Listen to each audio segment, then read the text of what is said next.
سي حسن، والله الا عجبتني الفكره انكم تبنيتوا فريق نسوي في مدينه العرائش، وهي بادره حسنه جدا ارتحنا لها كثير، وخصوصا اللي شفنا مباراه ديال مع امل وزان، كيفاش كان الجمهور، كيفاش كانت النتيجه، كيفاش تقول لنا بهذه المناسبه وهذه الفكره الجميله اللي حضرتوها. كنشكرك اخي احمد على هذه الاستضافه هذه والحضور ديالك في هذه الحصه التدريبيه. نعم. المهم هذه الفكره كانت فكره طويله رديناها تقريبا مع شباب العرائش واحد الموسم. نعم. وما كملتش نظرا للاكراهات لان الفريق كيفكر في الفريق ديال الرجال، واعتمدنا هذا العام في الجوهره باش نكونوا واحد الفريق نسوي باش نحاولوا نوجدوه ونأطروه باش العام الموسم اللي ماجي ان شاء الله نشاركوا به في البطوله ديال الشمال ان شاء الله. وراه كان يبان لي السي حسن ان فريق قادر انه يبدا البطوله، فيه عناصر 8 ولا 7 العناصر في المستوى. كاين اغلبيه الناس اللي شاهدوا المباراه ديال اولمبيك وزان نفس الفكره تقريبا. حنا ما بغيناش نسروا لان كتعرف اخي احمد الجنس اللطيف ماشي هو. دابا شحال المده هما كيترينيو؟ عندهم دابا 6 شهور ماشي كثر.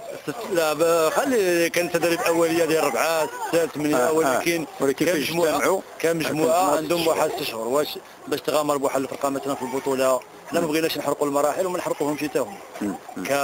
كبنات مثلا كبادره في الاول حاولنا نركزوا عليهم وكنفكروا في الخلف ديالهم، يعني الفئات الصغرى ديال الفريق النسوي. ماشي الفريق الكبير، المينيم ديالو بالكادي ديالو بالجونيور ديالو باش تبقى واحد الاستمراريه دائمه ان شاء الله في مدينه العرائش. والدليل ان الاستمراريه دائمه هو انه شفت بعض البنات زادوا للفريق، هذا بمعنى شافوا ان كاين فريق وانضموا له. كاينه عده طلبات كتجينا على الانترنت بالهاتف. الفكره الحمد لله انتشرت في المدينه وفي الاقليم كامل وفي العصبه الشمال بالخصوص، كاملين رحبوا بالفكره هذه وعجبتهم الفكره وكيتمنوا باش حنايا ماشي مثلا تبقى في الجوهره تولي في الشباب وفي الرجاء، باش تولي المنافسه وتولي واحد. كان يكون احسن انه لو يكون حتى هنا نزيدوا نطمعوا اكثر ان فريقين او علاش لا كاين خص الانسان يكون مثلا واحد نوع الثقه، تكون واحد النوع ديال العلاقه ما بين ديك هذا. حنا عندنا تقريبا مع هاد الناس هادو كنجلسوا مع الاولي الامر ديالهم بالموافقه ديالهم بعده شروط باش كتلتحق بين هاد البنات. ماشي مثلا كنشبروا اي وحده كتدخل تدرب صافي. كاين واحد العمل اللي ما كيعرفوش الناس. كاين واحد العمل كبير خصوصا مع الفريق النسوي، لان ماشي راه تدرب 10 ديال الرجال وما تدربش واحد فريق نسوي.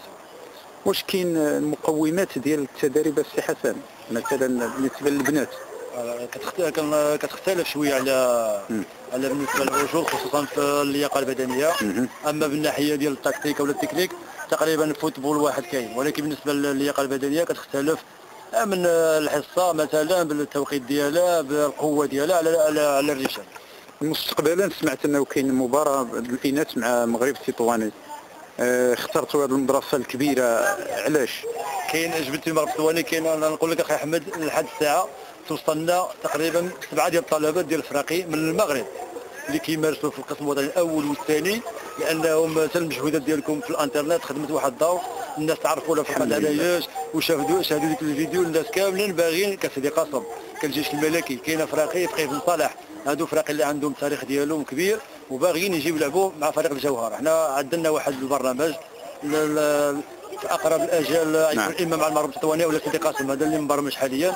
ومستقبلا غنبرمجوا عاوتاني مباريات اخرى، لان كاين اكراهات اخرى اخي احمد، لان تقريبا الاغلبيه ديال 90% كيتجمعوا لحد الحد.